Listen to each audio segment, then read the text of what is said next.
आज हम एकत्रित हुए हैं बाबा भीमराव अम्बेडकर साहब की जयंती समारोह के अवसर पर इस कार्यक्रम के सदर और इस कार्यक्रम में उपस्थित वाम से तमाम साथी नेता विचारक और महत्व के तमाम गार्जियन, तमाम प्रतिनिधि, मुखिया जी, पंचायत समिति जी, सरपंच साहब, तमाम भाइयों और बहनें, बड़ी देर से तकरीर चल रही थी।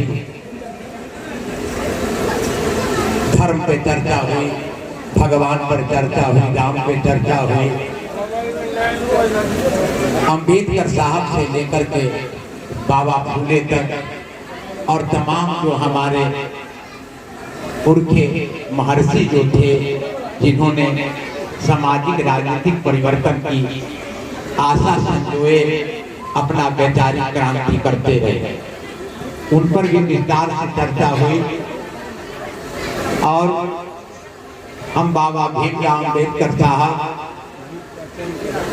जो हमारे ही नहीं पूरे देश को रास्ता दिखाने का काम किया, हम उन्हें इस जयंती के अवसर पर हम श्रद्धा सुमन हम अर्पित करते हैं।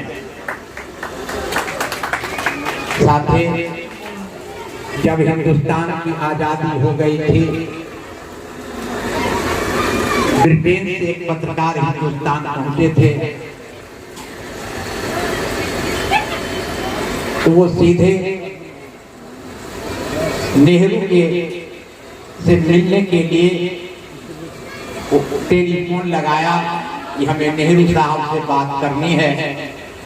रात के 8 बज रहे थे।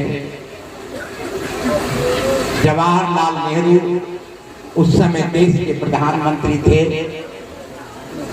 उनका पीए फोन उठाया और उस विदेशी पत्रकार को जवाब दिया कि नेहरू जी थके और मदे थे,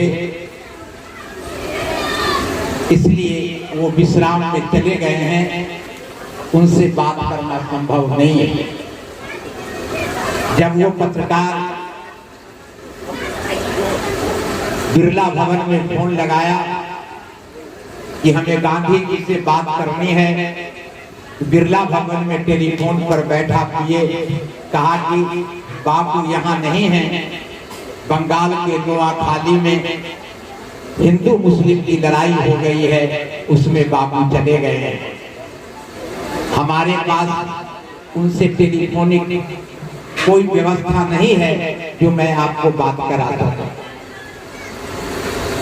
रात के 11:30 बजे थे जब अम्बेडकर साहब के आवास में जब टेलीफोन किया गया, जब फोन लगाया गया तो उनका पीए उठाया, पीए कहा कि किनसे बात करनी है, तो विदेशी पत्रकार ने कहा कि हमें अम्बेडकर साहब से बात करनी है।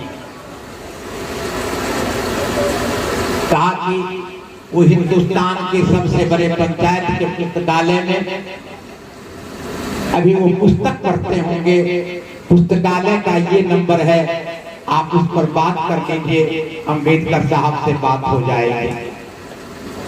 जब वो पत्रकार अम्बेडकर साहब से बात जब किया, लगाया पुस्तकालय के फोन नंबर पर, तो अम्बेडकर साहब से बात होती है। तो पत्रकार पूछता है कि अम्बेडकर साहब, नेहरू हिंदुस्तान के प्राइम मिनिस्टर हैं, नेहरू हिंदुस्तान के प्रधानमंत्री हैं, हिंदुस्तान के वो प्रधान हैं, हिंदुस्तान के वो मुखिया हैं। रात्रि के 7:30 से 8 बजे के बीच में जब उनसे मैंने फोन लगाया, उनका पीए फोन उठाया और कहा कि नेहरू विश्राम में चले गए हैं, वो सो चुके हैं, उनसे बातें नहीं होगी। क्या हमें आप बता सकते हैं कि जो हिंदुस्तान का प्रधानमंत्री हो, जिस हिंदुस्तान की इतनी बड़ी आबादी हो, जिस हिंदुस्तान में भूखे और नंगे लोग रहते हो, जिस हिंदुस्तान में प्रताड़ित और शोषित लोग रहते हो, और हिंदुस्तान का प्रधानमंत्री रात के 7-8 बजे में विश्राम में चला जाता हो, उस देश का दुर्भाग्य है क्या? और जब मैं बापू के बिरला भवन में फोन लगाया, जब हम बात करना चाहे तो उनका बिरला भवन के टेलीफोन पर बैठे पीए ने हमें जवाब दिया कि नोआखाली में हिंदू मुस्लिम राइट हो गया है, वहां संभालने के लिए बापू कलकत्ता चले गए हैं, बंगाल चले गए हैं। आपके आवास में जब मैंने फोन लगाया तो आपके लिए कहा, रात के 12 बज रहे थे, मुझे टेलीफोन से आवाज आई कि अम्बेडकर साहब हिंदुस्तान के बड़े पंचायत असेंबली में, लाइब्रेरी में, पुस्तकालय में अभी वो पुस्तक पढ़ते होंगे, पुस्तकालय का ये टेलीफोन नंबर है, आप उस पर बात कर लीजिए, अम्बेडकर साहब से बातें हो जाएगी। हमें जानना है नेहरू जी 8 बजे में क्यों सो गए? मुझे बाबू से बात नहीं हुई। हिंदू मुस्लिम के रिश्ते कमजोर हो रहे थे तो वो नोआखाली चले गए। रात के 12 बज रहे हैं, अम्बेडकर साहब आप क्यों जगे हुए हैं? अम्बेडकर साहब ने उस पत्रकार को जवाब दिए कि नेहरू उस समाज से आते हैं, उन्हें बस प्रधानमंत्री बनना था, उन्हें अपने समाज के लिए कुछ करना नहीं है, उनके समाज के लिए सब काम पूरा हो चुका है, इसलिए वो विश्राम में चले गए हैं।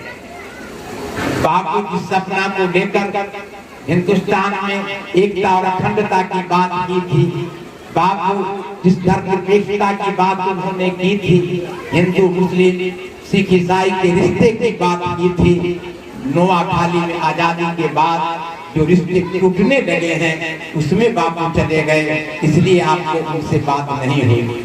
हम 12 बजे तक हम इसलिए जगे हैं और हिंदुस्तान के सबसे बड़े लाइब्रेरी में, हिंदुस्तान के बड़े पंचायत संसद के लाइब्रेरी में हम खड़े हैं और हम पुस्तक देख रहे हैं। हम उस समाज से आए हैं जिसके लिए मुझे बरसों जगने की जरूरत है, इसलिए हम आज भी, हम आजादी के बाद भी हम 12 बजे रात में हम पुस्तकालय में बैठ करके पुस्तक देख रहे हैं कि हम उस समाज को आजादी के बाद भी हम कैसे जगाए रखेंगे जो अपने अधिकार के लिए लड़ता और जूझता रहेगा, संघर्ष करता रहेगा।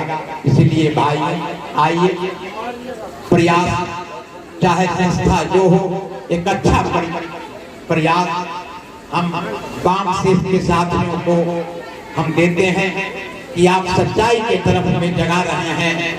जब बातें बढ़ेगी, गाड़ी जब तेजी से चलती है तो हवा से टकरा के चलती है, बहुत सारे तर्क और वितर्क होंगे, क्योंकि उस कुंठा से हम उसी समाज से आए हैं, हम उसी परिवार से आए हैं जो कुंठा से ग्रसित हो चुका है वर्षों पहले। हम उसी परिवार और समाज से आते हैं जो ढोंग और पाखंड से बीमार हो चुका है, उसी को कुछ दवा देने की जरूरत है। डॉक्टर जब सुई देता है तो रोगी चिल्लाता है कि मुझे सुई भोंक दिया है, जब आप सुई भोंकिएगा तो रोगी चिल्लाएगा, इसलिए सुई भोंकने से बाज आने की जरूरत नहीं हो। जब बड़ी सभा हो, बड़ी जब सभा हो, मीटिंग हो, गोष्ठी हो, तो अपनी सिद्धांत और विचार की बात लोगों के बीच में रखना चाहिए। चाहे सामने खड़े रहने वाले लोग फैटा-फैटी चाहे नहीं करने, अपने विचारों को रखना चाहिए।